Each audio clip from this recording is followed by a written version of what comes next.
Hello बच्चों, क्या हाल चाल। आज फिर से आप लोगों के बीच एक नया टॉपिक लेकर के आए हैं जो क्लास 12 के लिए वेरी वेरी इंपॉर्टेंट होगा। और मेरे प्यारे साथियों, इसको 3 नंबर में पूछा जाता है। बोलता है expression for electric field intensity due to an electric dipole. हमें फाइंड करना है बच्चों, इलेक्ट्रिक फील्ड फाइंड करना है किसके कारण से? इलेक्ट्रिक डाइपोल के कारण से। At a point on equatorial position, electric dipole के किस पोजीशन पे फाइंड करना है बच्चों? इक्वेटोरियल पोजीशन पे फाइंड करना है। तो फटाफट हम लोगों को सबसे पहले इलेक्ट्रिक डाइपोल बनाना होगा और उस इलेक्ट्रिक डाइपोल के इक्वेटोरियल पोजीशन पे फाइंड करना होगा बच्चों। क्या फाइंड करना होगा? Electric field intensity. तो फटाफट हम लोग सबसे पहले इलेक्ट्रिक डाइपोल बनाते हैं इस प्रकार से। नेगेटिव चार्ज हो गया, ये पॉजिटिव चार्ज हो गया। इस पॉइंट को कह देते हैं ए, इस पॉइंट को कह देते हैं बच्चों बी।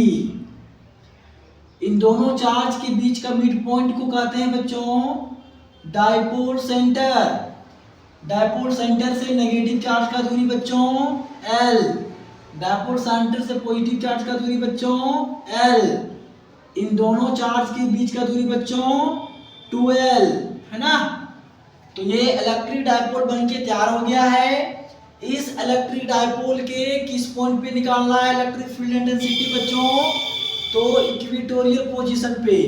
मतलब इस इलेक्ट्रिक डाइपोल का हमको एक ऐसा पॉइंट चूज करना है जहां से नेगेटिव चार्ज और पॉजिटिव चार्ज का डिस्टेंस क्या हो जाए? इक्वल हो जाए।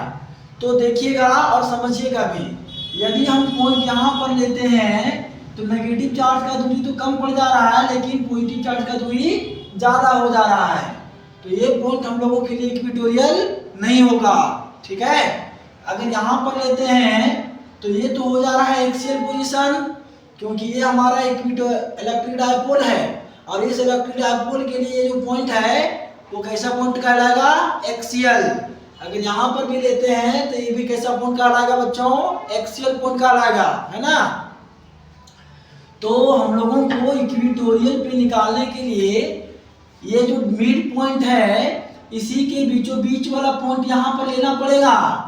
तब देखिए, जब यहाँ पर हम पॉइंट लिए हैं तो इस पॉइंट से नेगेटिव चार्ज का जितना दूरी होगा उतना ही दूरी यहाँ से पॉजिटिव चार्ज का भी होगा। तब जाकर के ये पॉइंट कैसा पॉइंट कहलाएगा?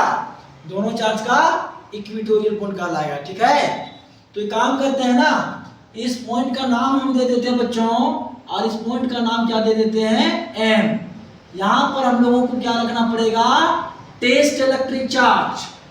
अब जरा सा यहाँ पे आपको समझना पड़ेगा कि पॉइंट एम पे जो इलेक्ट्रिक फील्ड इंटेंसिटी होगा वो किधर होगा, किसके वजह से किधर होगा, है ना। तो ध्यान दीजिएगा बच्चों, यहाँ पे कैसा चार्ज रखे हुए हैं हम लोग? Test charge. और test charge is always positive, positive होता है। अब यहाँ पर आपको समझना पड़ेगा कि ये पॉजिटिव चार्ज की वजह से पॉइंट एम पे जो इलेक्ट्रिक फील्ड बनेगा वो इनवर्ट बनेगा कि आउटवर्ड? तो मेरे प्यारे साथियों, आउटवर्ड बनेगा। कैसे? क्योंकि ये प्लस चार्ज है और ये भी कैसा चार्ज है? प्लस चार्ज है। तो प्लस और प्लस में अट्रैक्शन होता है कि रिपल्सन? तो रिपल्सन होता है, यानी कि ये प्लस चार्ज इस टेस्ट चार्ज के ऊपर जो फोर्स लगाएगा वो इनवर्ट लगाएगा कि आउटवर्ड लगाएगा? तो आउटवर्ड लगाएगा। यानी ये समझ में आया कि इस प्लस चार्ज की वजह से पॉइंट एम पे जो इलेक्ट्रिक फील्ड बनेगा बच्चों वो किधर बनेगा? आउटवर्ड बनेगा, ठीक है। चलिए इसको जरा सा मिला देते हैं, लाइन थोड़ा सा टेढ़ा लग रहा है, सीधा कर देते हैं। इस प्रकार से ये हो जाएगा, है ना। इसको कहेंगे इलेक्ट्रिक फील्ड इंटेंसिटी E1। किसके कारण से बच्चों? तो ये हो जाएगा पॉजिटिव चार्ज की वजह से। अब इसी प्रकार से इस नेगेटिव चार्ज की वजह से पॉइंट एम पे जो इलेक्ट्रिक फील्ड बनेगा वो इनवर्ट बनेगा कि आउटवर्ड? तो इनवर्ट बनेगा। क्यों? क्योंकि नेगेटिव चार्ज इसके ऊपर जो फोर्स लगाएगा वो अट्रैक्टिव फोर्स लगाएगा। नेगेटिव चार्ज इस टेस्ट चार्ज को अपनी ओर क्या करेगा? अट्रैक्शन करेगा। इस कारण से यहाँ पे जो हमारा इलेक्ट्रिक फील्ड इंटेंसिटी बनेगा बच्चों वो बनेगा इनवर्ड, है ना, इसको हम लोग E2 कह देते हैं और इस लाइन को हम लोग इस प्रकार से मिला देते हैं, है ना। मान लेते हैं बच्चों डायपोल सेंटर से जो पॉइंट M का दूरी हम लोग लिए हैं उसको कह देते हैं कितना, R कह देते हैं, ठीक है। तो यहाँ पर एंगल हो जाएगा कितना बच्चों, थीटा। यहाँ भी एंगल कितना हो जाएगा बच्चों, थीटा। अब ध्यान देने का यहाँ पर ध्यान देना है जरा सा, आप लोगों को हम जो है ना क्लास 11th में पढ़ाए थे triangle law of vector addition, parallelogram law of vector addition, polygonal law of vector addition. वहां पर क्या स्थिति होती थी उसको समझिए बच्चों। होता था वेक्टर ए और ये हो जाता था वेक्टर बी। इन दोनों वेक्टर के बीच का जो हम लोग निकालते थे उसको कहते थे resultant vector, magnitude of resultant vector, total resultant vector कहते थे। तो उसी प्रकार से यहाँ आपको समझना है कि ये हो गया इलेक्ट्रिक फील्ड इंटेंसिटी E1, ये हो गया इलेक्ट्रिक फील्ड इंटेंसिटी E2। इन दोनों के बीच का जो ये वेक्टर होगा ना यही कहलाएगा टोटल इलेक्ट्रिक फील्ड इंटेंसिटी। जब यहाँ एंगल थीटा है बच्चों तो यहाँ पर भी एंगल कितना हो जाएगा, थीटा। यहाँ एंगल थीटा है तो यहाँ भी एंगल हो जाएगा बच्चों कितना, थीटा। यानी कि ये दोनों के बीच का टोटल एंगल कितना हो जाएगा बच्चों, 2 थीटा, ठीक। अब एक काम और यहाँ पे करना बाकी रह गया है, क्योंकि देखिए जरा सा ध्यान दीजिएगा, MOA ये क्या एंगल कहला रहा है, राइट एंगल ट्रायंगल। MOP ये भी कैसा कहला रहा है, राइट एंगल ट्रायंगल। यहाँ पे एंगल है तो इसके सामने वाला कैसा कहलाएगा, परपेंडिकुलर। ये क्या हो जाएगा, बेस। ये क्या हो जाएगा, हाइपोटेनियस। ऐसा हम आपको इसलिए कह रहे हैं ना क्योंकि पॉइंट A से पॉइंट M तक का हमको डिस्टेंस चाहिए, अर्थात नेगेटिव चार्ज से लेकर के इस टेस्ट चार्ज तक का हमको क्या चाहिए बच्चों, डिस्टेंस चाहिए। तो आप लोग क्लास 10th में पाइथागोरस थ्योरम पढ़े होंगे और पाइथागोरस थ्योरम में देखिए कैसा है, h² = p² प्लस में क्या होता है b²। तो हम लोगों को यहाँ से हाइपोटेनियस निकालना है ना। तो परपेंडिकुलर तो हमको पता है r है, बेस कितना बच्चों l है, तो आराम से निकाल लीजिए यहाँ से √अंडर क्या हो जाएगा r² प्लस में l²। सेम एज यहाँ भी हो जाएगा वही चीज, r² प्लस में l², ठीक है। तो ये पूरा डायग्राम आपको हम क्लियर कर चुके हैं। अब जरा सा इसका थ्योरी जो अभी हम समझाएं उसको हम लिखा देते हैं फटाफट, इसके बाद जो है इसका डेरिवेशन कर लेते हैं, ठीक। Consider an electric dipole consisting of electric charge plus minus q are separated at a small distance 2l। मेरे प्यारे साथियों, यहाँ पर एक इलेक्ट्रिक डायपोल को ले रखे हैं जिसमें चार्ज है नेगेटिव और पॉजिटिव। इन दोनों चार्ज को 2l के दूरी पर रखा गया है। आगे बोलता है let m is a point. m एक बिंदु है बच्चों जो कितने दूरी पर है, r दूरी पर है, r दूरी पर है ना। कहां से, डायपोल सेंटर से, ऑन इक्वेटोरियल पोजीशन, यानी इन दोनों चार्ज के बीचों बीच में है। एट विच, जहां पर total electric field intensity is to be calculated. हम लोग पॉइंट M पर ही टोटल इलेक्ट्रिक फील्ड इंटेंसिटी को क्या करेंगे, कैलकुलेट करेंगे। आगे देखिए, सपोज दैट, माना कि ये जो E1 इलेक्ट्रिक फील्ड इंटेंसिटी है तो पॉइंट M पर वो किसके कारण से है बच्चों, तो इस पॉजिटिव चार्ज के कारण से है। उसी प्रकार से E2 जो इलेक्ट्रिक फील्ड इंटेंसिटी है वो किसके कारण से है बच्चों, तो ये नेगेटिव चार्ज के कारण से है ना। फिर बोलता है vector E = total electric field intensity at point M। यही जो इलेक्ट्रिक फील्ड इंटेंसिटी E है यही हम लोगों को क्या देगा, टोटल इलेक्ट्रिक फील्ड इंटेंसिटी। किसके कारण से भाई साहब, तो इलेक्ट्रिक डायपोल के कारण से, है ना। P यहाँ पर क्या हो जाएगा बच्चों, ये जो वेक्टर P है वो क्या हो जाएगा, इलेक्ट्रिक डायपोल मोमेंट। अब आसानी से हम लोग यहाँ से नेगेटिव चार्ज से लेकर के पॉइंट M तक का दूरी निकाल चुके हैं बच्चों। यहाँ से कर सकते हैं A से M, तो A से M तक का दूरी कितना निकालना है, √r² प्लस l²। BM यहाँ से लेकर के यहाँ तक का दूरी कितना निकाले हैं, √r² प्लस l²। तो फटाफट यहाँ के बाद फिर हम लोग निकालेंगे इलेक्ट्रिक फील्ड इंटेंसिटी E1 निकालेंगे, E2 निकालेंगे, फिर दोनों को काम कर देंगे। चलिए फटाक से देखते हैं आगे हम लोग।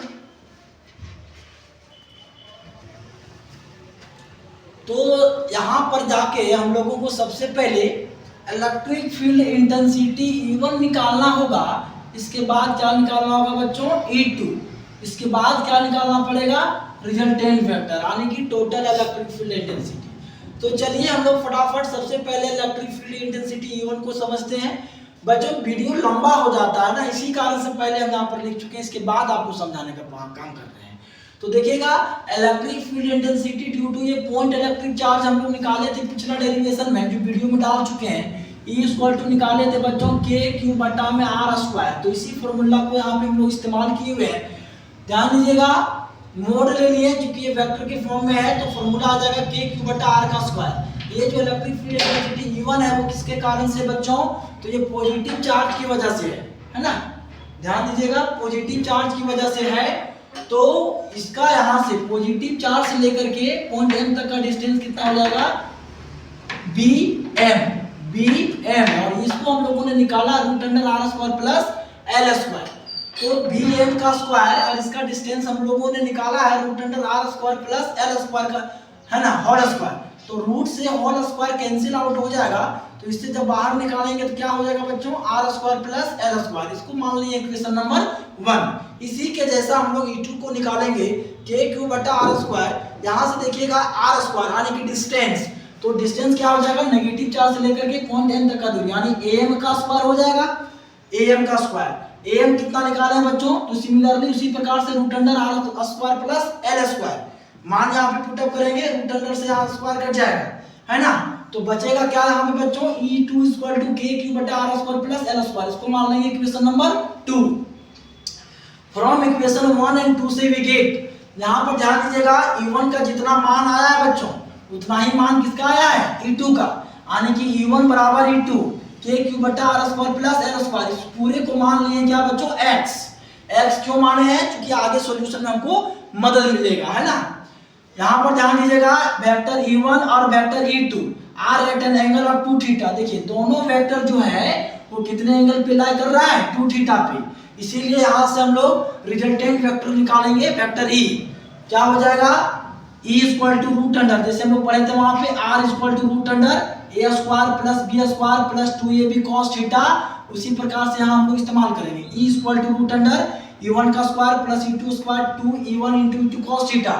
तो यहाँ पे E1 को भी मान लिए हैं x हम लोग, और E2 भी को भी मान लिए हैं क्या बच्चों, x। यानी E1 का जगह हम चल जाएगा x का स्क्वायर, E2 के जगह हम चल जाएगा x² plus 2x into x cos theta. यानी कि इन दोनों को ऐड करेंगे तो हो जाएगा 2x² प्लस यहाँ पे हो जाएगा 2x² cos थीटा। देखो बच्चों यहाँ से 2x² कॉमन ले लेंगे तो क्या बचेगा, यहाँ पे 1 प्लस cos थीटा। मेरे प्यारे साथियों 1 प्लस cos थीटा का फॉर्मूला होता है 2 cos² थीटा। तो इस पूरे के जगह में हम लोग 2 cos² थीटा रख दिए। यहाँ से एक बात और ध्यान दीजिएगा, x² को बाहर कर दिए तो रूट से x² कट जाएगा ना, रूट से x² जो कट जाएगा तो x बाहर चला जाएगा, अंदर में क्या बचेगा, 2 सिर्फ बचेगा। और 1 plus cos theta equal to होता है 2 cos² थीटा रख दिए, यानी 2 को मल्टीप्लाई करेंगे बच्चों तो यहाँ पे हो जाएगा 4 cos² थीटा। अब इस पूरे को अगर हम रूट से बाहर निकालेंगे तो हो जाएगा x 2 cos थीटा हो जाएगा। अब जरा सा ध्यान दीजिएगा बच्चों, यहाँ से हमको cos थीटा का मान चाहिए। क्या चाहिए बच्चों, cos थीटा का मान। तो in right angle triangle MOA से cos थीटा का मान निकालें। कैसे मान निकालें, ध्यान दीजिएगा, cos थीटा बराबर होता है B बटा H, मतलब बेस बटा हाइपोटेनियस, है ना।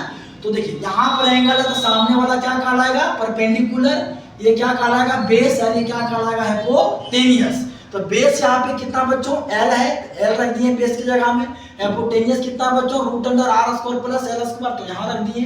अब ध्यान दीजिएगा x को हम लोग यहाँ पर मान लिए हैं KQ बटा R² प्लस L²। तो x के जगह हम उस वैल्यू को रख दिए और cos थीटा के जगह हम उस वैल्यू को रख दिए जो भी हम लोग निकाले हैं। अब आगे समझते हैं, तुरंत फटाक से सॉल्यूशन इसका फाइनली आंसर मिलने वाला है। आप करके फटाफट लिखते जाइएगा, है ना, ज्यादा नहीं, 2 लाइन का और बना बचा हुआ वीडियो, ध्यान दीजिएगा। यहां से E इक्वल टू, बच्चों जरा ध्यान दीजिएगा, Q इंटू 2L को हम लोग क्या लिख सकते हैं बच्चों, P लिख सकते हैं। क्यों, P इक्वल टू होता है Q into 2L, electric dipole moment, तो हो गया KP। बटा में। ध्यान दीजिएगा बच्चों, यहाँ पर जो है ना इसको हम लोग इस प्रकार से लिख सकते हैं R square plus L square का पावर कुछ नहीं तो 1 इंटू में root under R square plus में एल स्क्वायर। बच्चों ये रूट को बाहर निकालेंगे जिसका पावर क्या हो जाएगा पता है ना, के पी बटा में आर स्क्वायर प्लस में एल स्क्वायर का पावर 1 इंटू में रूट को हटाएंगे बच्चों तो R square plus L square का पावर 1/2। देखिए बच्चों दोनों का बेस सेम है तो पावर क्या होगा जुड़ जाएगा, तो जोड़ दीजिए। इसको हम लोग इक्वेटोरियल पर निकाल रहे हैं तो के पी बटा में हो जाएगा R square plus L square का पावर 3/2 और यही आपका जो है ना वो है फाइनल फार्मूला जो हमारा ये जनरल केस में कहलाएगा बच्चों, है ना। ये जो है फार्मूला आया हुआ ये जनरल केस का है और वेरी वेरी इंपॉर्टेंट है। यहाँ जो है ना ये डेरिवेशन पूछता है बाबू, बोर्ड एग्जाम में ये डेरिवेशन आता है। एक बार जो है ना आप लोग इस वीडियो को देखने के बाद अपने से एक बार प्रैक्टिस करिएगा, बनाने का प्रयास करिएगा, बन जाएगा तो अच्छी बात है। याद रख लीजिएगा स्टेप टू स्टेप सॉल्यूशन किए हुए हैं। और मेरे प्यारे साथियों अगर ये वीडियो अच्छा लगे बेहतरीन समझ में आए तो भाई जरूर लाइक करिएगा, कमेंट करिएगा और शेयर करना बिल्कुल मत भूलिएगा। मैं इसी प्रकार का वीडियो एक से आकाश आपके बीच लाते रहूंगा और न्यूमेरिकल भी प्रयास कर रहे हैं कि डिजिटल बोर्ड में आपको न्यूमेरिकल बेहतरीन मिलते रहे, है ना। चलिए बहुत बहुत धन्यवाद।